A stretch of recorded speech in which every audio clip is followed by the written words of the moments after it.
Hello everyone, हम आज sample paper को कंटिन्यू करेंगे। क्वेश्चन नंबर 21 का जो सेकंड पार्ट है और के बाद वाला। In an astronomical telescope in normal adjustment a straight black line of length L is drawn on the objective lens. The eyepiece forms a real image of this line whose length is L. What is the angular magnification of the telescope? Angular magnification निकालना है। देखिए, ये diagram है, objective lens है और ये eyepiece है। Let f o and f e be the focal length of the objective and eyepiece respectively. मान लेते हैं कि ऑब्जेक्टिव लेंस और आई पीस की फोकल लेंथ है f o and f e. Taking the line of the objective lens as the object. Objective lens की जो line है उसको हम ऑब्जेक्ट मान लेंगे।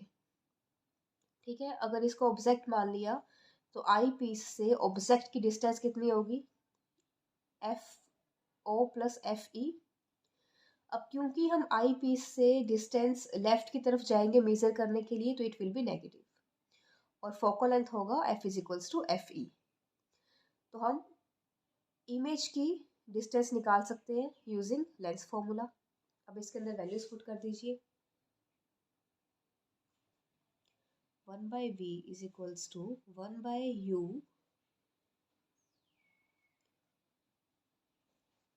Plus 1/fe।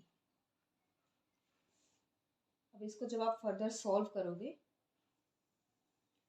तो आपके पास v की वैल्यू आ जाएगी। v will become f o plus f e divided by f o into f e. ये आ जाएगी आपके पास v की वैल्यू। देखिए, लीनियर मैग्निफिकेशन का फॉर्मूला होता है m is equals to v by u in mod. इसका एक और फॉर्मूला होता है size of image divided by size of object. तो आप जब v बाय यू करोगे तो आपके पास आएगा F E by F O और equals to size of image. Size image eyepiece है, इसकी साइज क्या होगा आपके पास? It will be small L और size of object will be capital L. ठीक है, और angular magnification of the telescope is F O by F E. हमने ऊपर निकाला था eyepiece divided by objective. Angular magnification होता है objective divided by I piece. तो इसकी जो लेंथ है वो उल्टी हो जाएगी, capital L by small L. ये इसका करेक्ट आंसर है। This is the angular magnification of telescope in normal adjustment. Okay, अब नेक्स्ट क्वेश्चन देखते हैं। Question number 22। A given coin has a mass of 3 gram. Calculate the nuclear energy that would be required to separate all the neutrons and protons from each other. For simplicity, assume that the coin is entirely made of copper atom of mass this much. Proton का mass given है, neutron का mass given है। इसमें देखो, आपको एक coin का mass given है, आपको न्यूक्लियर एनर्जी फाइंड करनी है।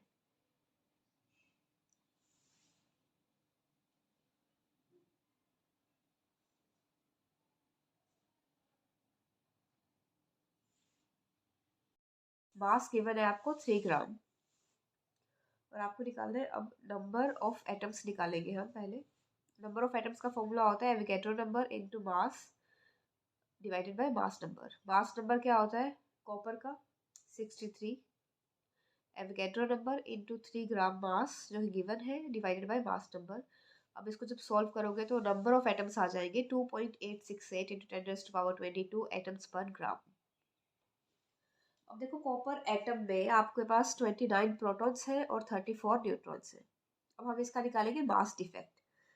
मास डिफेक्ट का फॉर्मूला देखो, proton into mass of hydrogen atom plus neutron into mass of neutron minus mass of atom. Proton कितने हैं? 29 इंटू मास ऑफ हाइड्रोजन जो आपको क्वेश्चन में गिवन है। मास ऑफ प्रोटॉन को ही हम मास ऑफ हाइड्रोजन लिखते हैं। Okay, plus 34 number of neutrons into mass of neutron minus mass of atom, copper atom जो क्वेश्चन में गिवन है। आप इसको जब सॉल्व करोगे तो आपके पास मास डिफेक्ट डेल्टा एम की वैल्यू आ जाएगी 0.59225 यू, AMU बोलते हैं जिसको। मास डिफेक्ट तो पता ही है आपको क्या होता है। जब एक न्यूक्लियस फॉर्म होता है या एक न्यूक्लियस ब्रेक होता है तो न्यूक्लियस का जो मास होता है और उसके कॉन्स्टिट्यूएंट्स के मासेस का जो सम होता है, उन दोनों में जो डिफरेंस होता है उसको बोलते हैं मास डिफेक्ट। अब देखिए टोटल मास डिफेक्ट निकालेंगे, number of atoms into mass defect. Number of atoms हमारे पास कितने थे, 2.868 इंटू 10⁻22 और मास डिफेक्ट हमारे पास है 0.59225 और ये आ जाएगा आपके पास total mass defect 1.6985 into 10⁻22 U. और 1 AMU जो होता है उसको देखो, AMU जो है वो मास की यूनिट है, इसको हम एनर्जी में कन्वर्ट करेंगे तो 1 AMU होता है 931.5 mega electron volt divided by c square. हमें निकालनी है energy of nucleus, binding energy of nucleus. और बाइंडिंग एनर्जी ऑफ न्यूक्लियस का फॉर्मूला होता है delta M C square, delta M mass defect into C square. तो मास डिफेक्ट U की जगह हम ये लिखेंगे into C square. C square cancel हो गया और एनर्जी ऑफ न्यूक्लियस आ गया आपके पास, बाइंडिंग एनर्जी ऑफ न्यूक्लियस आ गया दिस वन। अभी ये मेगा इलेक्ट्रॉन वोल्ट पे अगर जूल में कन्वर्ट कर दिए तो हमें पता है 1 mega electron volt equals to 1.6 into 10⁻−13 joule. तो इसको 1.6 इंटू 10⁻−13 से मल्टीप्लाई करेंगे और हमारे पास एनर्जी आ जाएगी जूल में। So this is the answer. Question number 23, charges plus q and minus q are placed at the points A and B respectively। दो charges placed है A और B पॉइंट पे, plus q and minus q, which are a distance 2l apart, और दोनों के बीच का distance जो है वो 2l है। A और B के बीच का डिस्टेंस 2l है। C is the mid point between A and B। C जो है वो A और B के बीच का मिड पॉइंट है। What is the work done in moving a charge plus q along the semicircle CRD?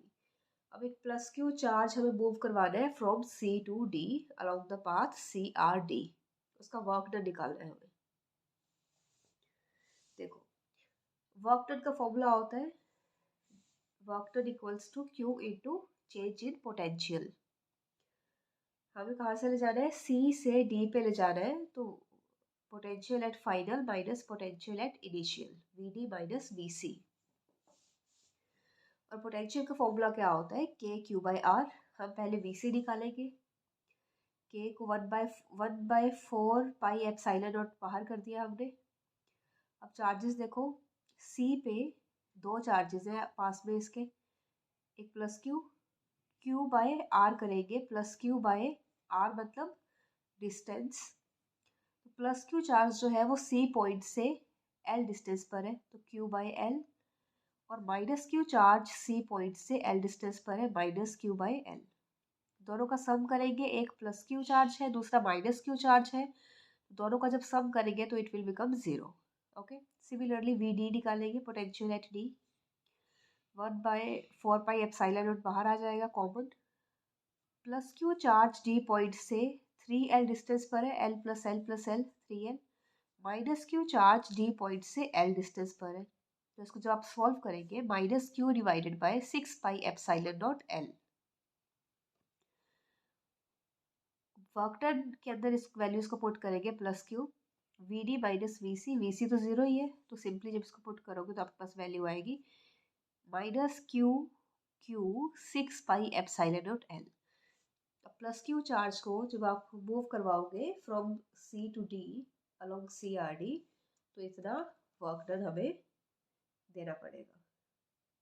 ठीक है, ये था आपका क्वेश्चन नंबर 23। नेक्स्ट क्वेश्चन देखिए, the total energy of an electron in the first excited state of the hydrogen atom is about -3.4 electron volt। Total energy given है आपको electron की first excited state hydrogen atom के first excited state में total energy आपको given है -3.4 electron volt. अब इसके अंदर आपको 3 क्वेश्चन पूछे हैं। फर्स्ट तो पूछा है कि find what is the kinetic energy of electron in this state. Kinetic energy क्या होगी। बी पार्ट है पोटेंशियल एनर्जी क्या होगी। और सी में पूछा है which of the answer above would change if the choice of the zero of potential energy is changed. चलिए देखते हैं इसमें कैसे होगा।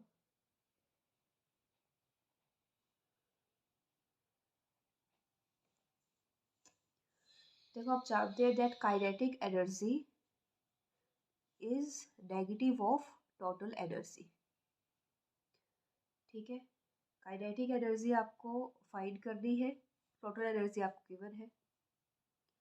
टोटल एनर्जी कितनी गिवन है आपको -3.4 इलेक्ट्रॉन वोल्ट। तो काइनेटिक एनर्जी हो जाएगी +3.4 इलेक्ट्रॉन वोल्ट। ये था आपका ए पार्ट। और बी पार्ट में पूछा है इसने पोटेंशियल एनर्जी। पोटेंशियल एनर्जी का क्या रिलेशन होता है। पोटेंशियल एनर्जी होती है -2 into kinetic energy. -2 kinetic energy find की है हमने +3.4 electron volt. It will become 6.8 electron volt minus. ठीक है जी, ये तो हो गई आपकी kinetic energy and potential energy. अब देखते हैं इसका C part. If the choice of the zero of potential energy is changed, तो आपको बताना है कि कौन कौन सी वैल्यूज चेंज होंगी। काइनेटिक एनर्जी चेंज होगी, पोटेंशियल चेंज होगी या टोटल चेंज होगी। देखो energy of system depends on it's state. Energy system की जो है वो उसके स्टेट पे डिपेंड करती है। तो ज़ीरो पोटेंशियल एनर्जी चेंज करने पे पोटेंशियल एनर्जी और total energy of the system will be changed but kinetic energy doesn't change. Kinetic energy पे कोई फर्क नहीं पड़ेगा, पोटेंशियल और टोटल एनर्जी जो है वो चेंज हो जाएगी। अब देखते हैं next question, question number 25। A wire of uniform cross section and resistance 4 ohm is bent in the shape of square ABCD. A point is connected to a point P on DC by a wire AP of resistance 1 ohm. When a potential difference is applied between A and C, the points B and P are seen to be at the same potential. What is the resistance of the part DP? देखो इसमें आपको एक wire है आपके पास, उसको square में change कर दिया। ठीक, एक वायर है जिसका रेजिस्टेंस 4 ओम है, उसको स्क्वायर में बेंड कर दिया और स्क्वायर की ईच साइड पे हमने 1 ओम का रेजिस्टेंस दे दिया। और point A is connected to a point P और DC by a wire A P. A को पी पॉइंट जो कि डीसी वायर पे है उससे कनेक्ट कर दिया और इसका रेजिस्टेंस आपको गिवन है 1 ओम। When a potential difference is applied between A and C, A और C के बीच में जो potential difference apply किया जाएगा, the points B and P are seen to be at the same potential. Point B और C same potential पे होंगे। B and P same potential पे होंगे। What is the resistance of the part DP? मतलब DP के बीच के जो X resistance है ये आपको फाइंड करना है। देखो एक वायर को बेंड किया है स्क्वायर में, तो स्क्वायर की सारी साइड्स इक्वल होती है। 4 ओम रेजिस्टेंस को हमने इस तरह बांटा है कि चारों साइड्स इक्वल रेजिस्टेंस आए। तो 1 ओम 1 ओम 1 ओम 1 ओम। अब यहाँ पे एपी लाइन ने डिवाइड कर दिया डीसी लाइन को, तो डीपी पोर्शन में रेजिस्टेंस अलग होगा, पीसी में रेजिस्टेंस अलग होगा। अब मान लेते हैं कि डीपी में रेजिस्टेंस x है तो पीसी में 1 - x क्योंकि टोटल 1 है।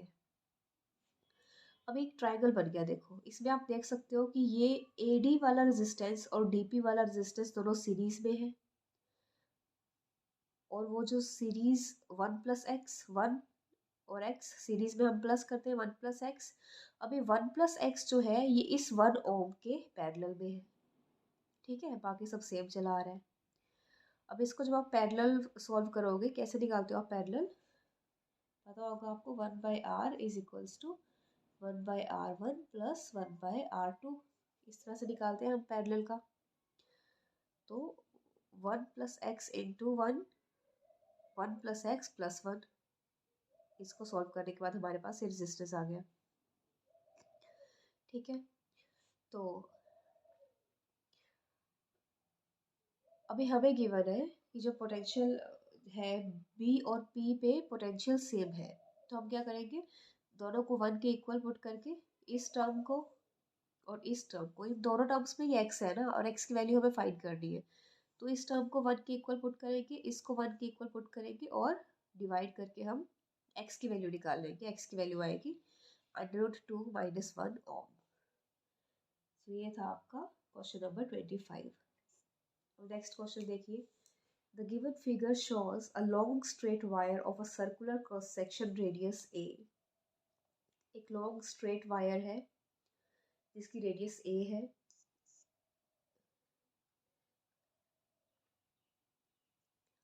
Carrying steady current I, the current I is uniformly distributed across this cross section.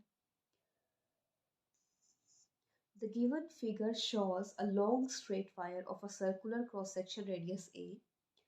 एक गिवन है आपके पास, फिगर गिवन है, एक लॉन्ग स्ट्रेट वायर है जिसका एक सर्कुलर क्रॉस सेक्शन है और उसकी रेडियस है a, जिसमें I करंट फ्लो हो रहा है। Current I is uniformly distributed across this cross section. Current I जो है वो यूनिफॉर्मली डिस्ट्रीब्यूटेड है। अब हमें निकालना है magnetic field in the region r is less than a और magnetic field outside the region r is greater than a। देखो डायग्राम बना के दिया ही है इन्होंने आपको, एक बार तो सर्कल के अंदर इनसाइड द सर्किल और एक बार सर्किल के बाहर आउटसाइड द सर्किल। देखते हैं कैसे निकालते हैं। देखो हमें पता है कि magnetic field for circular cross section,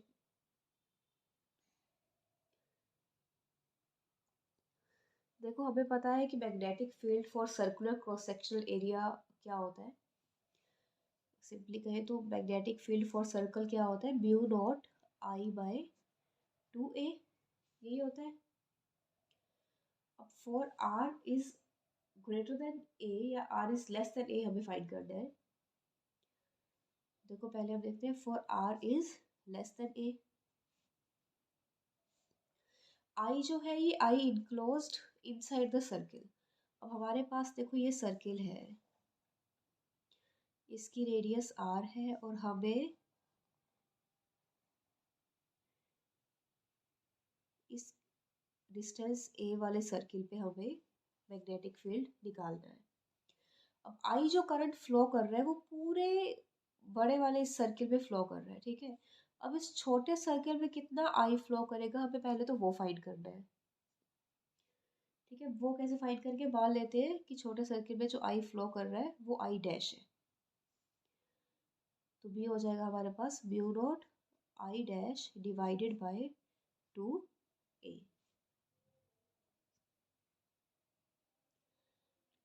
अब देखो I डैश कैसे निकालोगे आप, आपने करंट डेंसिटी किया होगा। क्या होता है current density, current divided by area. Current density दोनों सर्किल का सेम होगा, ठीक है। तो पहले बड़े सर्किल का करंट डेंसिटी लिखेंगे I डिवाइडेड बाय πr²। इसको इक्वल कर देंगे छोटे सर्किल की current density I dash divided bye πa²। पाई से पाई कैंसिल और I डैश आपके पास आ गया πa² बाय r², ठीक है। तो आपके पास magnetic field for r less than a, ये आ गया आपके पास mu naught by 2a πa² by r², ठीक है। अब देखते हैं for r is greater than a।